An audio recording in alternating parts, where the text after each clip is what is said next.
Visualize America in 1947. It's the dead of night, and you're jolted awake by an unsettling sensation. The air in your room feels unusually dense, a chill so profound it compels you to instinctively pull your blanket tighter. You strain to hear the familiar, gentle hum of the furnace igniting, but silence prevails. Rising, you traverse the house, the floor frigid beneath your feet, the walls exuding an unfamiliar aura. The quietude is absolute.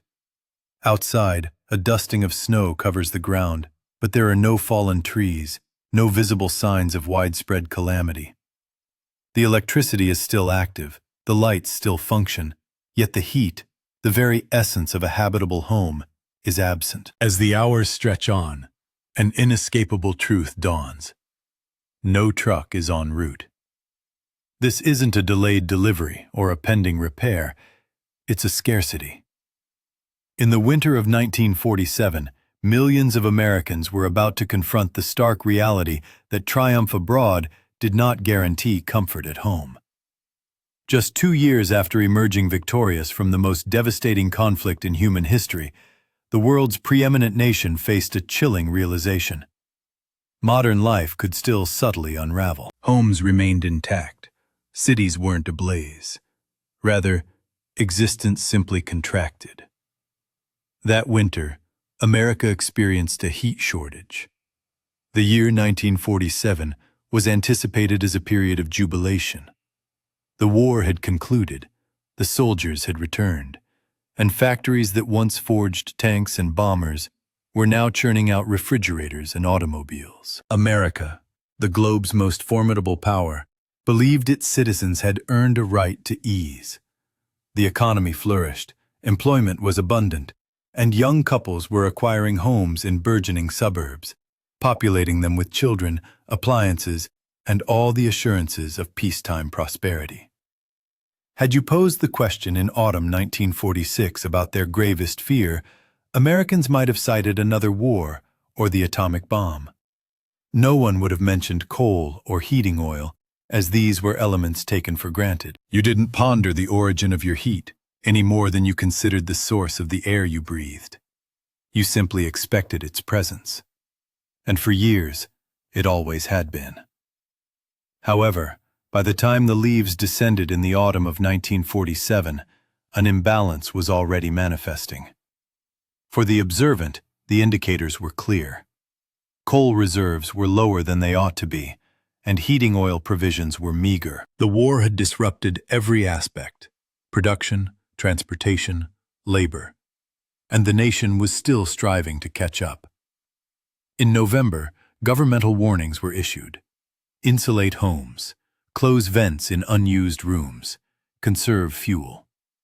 Most citizens disregarded this advice. Then, winter arrived with ferocity. Waves of cold air descended from Canada, first settling over the Great Plains before pushing eastward. Temperatures plummeted significantly below average, and snow accumulated across the Midwest and West. It was the kind of intense cold that causes pipes to burst and vehicles to refuse to start. Yet, this wasn't merely about severe weather, which America was accustomed to handling. People had endured winters for centuries. This was fundamentally different. This concerned the breakdown of the system designed to keep everyone warm, not due to a storm or an attack, but simply because insufficient fuel was available. This represented a type of crisis difficult to foresee, and even harder to comprehend as it unfolded. The lights still functioned, the radio still played, and streets appeared normal. But within homes, room by room, the cold was prevailing. The initial sign was often the thermostat. Set to 70 degrees as usual, the house never quite reached that temperature.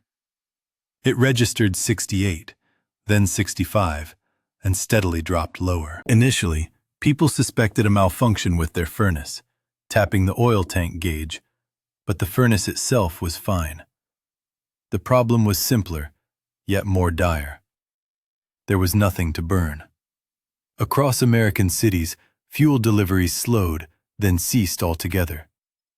Coal trucks expected on Monday failed to arrive until Thursday, or not at all. Heating oil that should have been in basement tanks was elsewhere, stranded in a rail yard, waiting at a refinery, or allocated to someone with a more urgent need. The nation was running on dwindling resources. A housewife in Ohio gazed out her window, futilely awaiting a truck. A factory worker in Pennsylvania returned home to find his family huddled in the kitchen, the only room they could keep warm. A school teacher in Indiana wore her coat inside because the classroom radiator was cold. These were initially perceived as minor irritations, subjects for neighborhood complaints or dinner table jokes. But as days turned into weeks, with no rise in temperature and no deliveries, these annoyances transformed into something more sinister. Fear. Not the acute fear of an immediate emergency, but the creeping dread of realizing no one was coming to resolve the situation, that they were utterly alone. This pervasive fear settled into American homes, lingering for months. To grasp the events of 1947, one must understand coal's significance to America. Today, coal is often viewed as a dirty, archaic relic. But in 1947, coal was paramount. It warmed homes, generated electricity, and propelled the trains that transported goods, sustaining the economy. Interrupt its supply, and everything began to falter. And its supply was indeed being cut off, not by sabotage or foreign adversaries, but by a myriad of small issues culminating in a colossal crisis. The war had depleted the coal industry. Miners had joined the military, equipment had been neglected, and production was diverted to military efforts, allies, and 100 urgent demands that pushed domestic stockpiles to the bottom of the priority list. When the war concluded, everyone assumed normalcy would quickly return. It did not. Labor disputes hampered mines, strikes disrupted production, and railroads struggled to transport the mined coal. Simultaneously, the severe winter meant an increased demand for fuel precisely when less was available. The arithmetic was brutal. You cannot burn non-existent coal, deliver non-existent oil, or warm a home with mere promises. Consequently, homes across the country grew colder. The crisis did not initially manifest with sensational headlines. It seeped into daily life through subtle indignities. Thermostats were incrementally lowered. Families who once utilized the entire house retreated to fewer rooms. The parlor was sealed off, the spare bedroom abandoned. Everyone congregated in the kitchen, near the stove, the warmest spot. People donned more clothing indoors, sweaters over shirts, coats over sweaters, hats even at the dinner table. A year prior, such behavior would have seemed absurd. Now, it was simply Tuesday. Children did homework in mittens, mothers cooked in their coats, and fathers returned home to houses that felt as if the outdoors had infiltrated them. Everywhere, people waited, scanning the street for the truck, listening for the sound of a delivery, hoping tomorrow would bring improvement. One individual remarked, "This was so interesting to see." What I remember about that year: I was 14 years old, and my dad and I took our big truck to Bayard to get groceries. I couldn't believe all the snow. Something to behold. Memories of that winter endured for decades. The snow, the cold, the peculiar coexistence of abundance and scarcity. This was the paradox of 1947. America was wealthy, powerful, possessing more of everything than any nation in history. Except the one thing everyone desperately needed: heat. By late January, the crisis was undeniable. Schools began to close, not for cheerful snow days welcomed by children, but because buildings could not be heated. Classrooms sat empty, radiators cold, while students remained in homes that were scarcely warmer. Factories cut shifts, not due to lack of work, but insufficient fuel to operate machinery and keep workers warm. Employed men found themselves idle, sent home to conserve resources. In some cities, authorities mandated die-outs, Not blackouts like during the war when enemy bombers might be overhead, but reductions in electricity to save the coal that generated it. Streetlights dimmed, neon signs flickered off, and cities that had glowed with post-war optimism grew muted and quiet. It felt like regression, as if the war had never truly ended, as if sacrifices were beginning anew. For many Americans, this was the most challenging aspect. Not the cold itself, but its deeper implications. They had done everything right, worked, saved, sent their sons to fight. They had won. They had earned comfort, security, and a future free from rationing and shortages. And now, they sat in cold houses, wearing coats indoors, wondering if the fuel truck would arrive tomorrow. The government attempted to respond. Emergency measures were announced. Coal was reallocated from some uses to others. Priorities were established. Hospitals first, essential industries second, homes somewhere further down the list. Officials appealed on the radio for patience, for sacrifice, urging people to lower thermostats, close off rooms, to do more with less. These appeals sounded familiar. Too familiar. They echoed wartime pronouncements. And people listened. Mostly, they had little alternative. Yet anger simmered. Questions arose. Why couldn't the greatest nation on earth keep its citizens warm? Who was responsible? Was the shortage genuine or fabricated? Natural or artificial? Some blamed coal companies, some unions, some the government. Others the railroads. Everyone found someone to blame. But blame did not warm houses, and the cold remained indifferent to politics. The winter of 1947 laid bare a truth Americans were reluctant to confront. The nation found itself susceptible, not to ordnance or occupation, nor to the adversaries it had just conquered, but to the silent unraveling of essential systems that most people relied upon, yet few understood. Coal lacked allure. Heating oil held no excitement. The intricate supply networks that facilitated the movement of fuel from mines to residences operated unseen, their functionality assumed until their eventual failure. And when these systems faltered, the only recourse was mere endurance. Such is the nature of a fuel scarcity. It cannot be combated. It cannot be organized against. One cannot rally or resist. The only option is to await its passing and seek warmth by any available means. Families congregated in singular rooms, sealing off the remainder of their homes. They draped blankets over entrances to conserve the meager heat they possessed. Water was boiled on stoves solely to infuse a modicum of warmth into the surrounding air. Religious institutions and community centers opened their doors, serving as warming shelters. Neighbors extended care to one another. Those possessing coal shared with those who lacked it. The very spirit that had sustained America through the Great Depression and the global conflict re-emerged subtly, without ostentation. It was simply individuals assisting others, because that was the custom. An elderly woman in a chilled dwelling, a young mother striving to keep her infant warm. A household of 6 inhabiting a 3-room abode with barely sufficient fuel to heat a single space. They managed. They invariably found a way. Yet they should not have been compelled to. That was the harsh reality underlying all the stoicism and communal solidarity. This was not a natural catastrophe. This was not an act of divine intervention.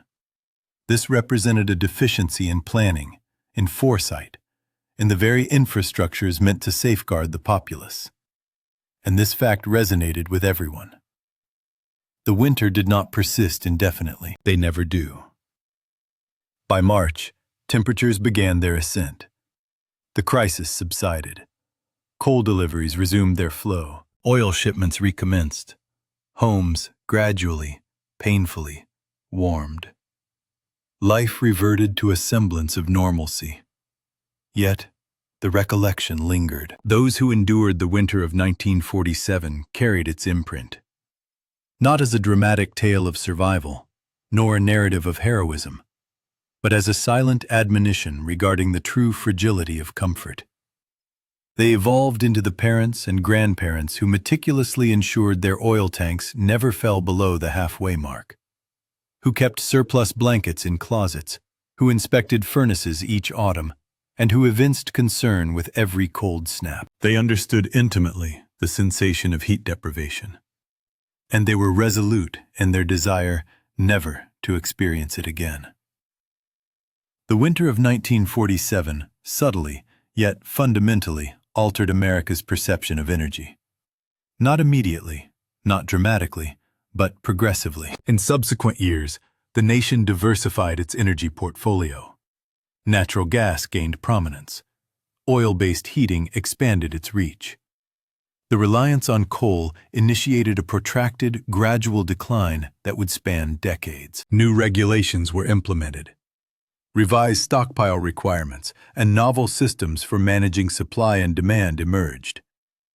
The disarray of 1947 served as a cautionary case study of what pitfalls to avoid. However, the more profound lesson proved recalcitrant to institutionalization, the understanding that modern existence rests upon invisible underpinnings, that conveniences we take for granted, warmth, illumination, power, are the products of expansive systems largely unseen and barely comprehended. That these systems are vulnerable to failure, and when they do fail, the only recourse is to endure. We grasped that lesson in 1947. Then we allowed it to recede from memory. We subsequently relearned it through diverse experiences, during various crises, in different winters. And it is probable we will learn it anew, for such is the nature of things. Comfort breeds complacency. Prosperity encourages the assumption that tomorrow will mirror today. And then, quietly, without forewarning, something malfunctions, and we are reminded of the wisdom our grandparents possessed all along.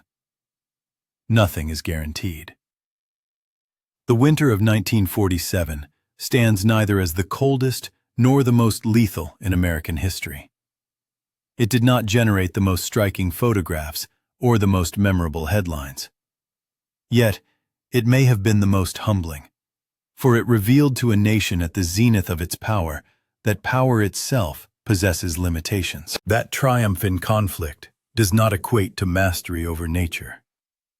That all the factories, all the wealth, and all the global confidence cannot provide warmth if the cold persists. Somewhere in America, at this very moment, an aged dwelling contains a furnace in its basement. The furnace automatically activates when the temperature falls. The oil truck arrives every few weeks, without explicit request. The entire apparatus functions seamlessly, without conscious thought from anyone. And within that house, there might reside an old photograph, a family tableau from the late 1940s. Everyone impeccably dressed, smiling for the lens. Were you to inquire about that winter? The winter when the heat vanished. They would recall it. They would recount the frigid floors and the sectioned-off rooms, the act of wearing coats at the dinner table, the interminable wait for a truck that never materialized. And they would impart something else, too, something more subdued.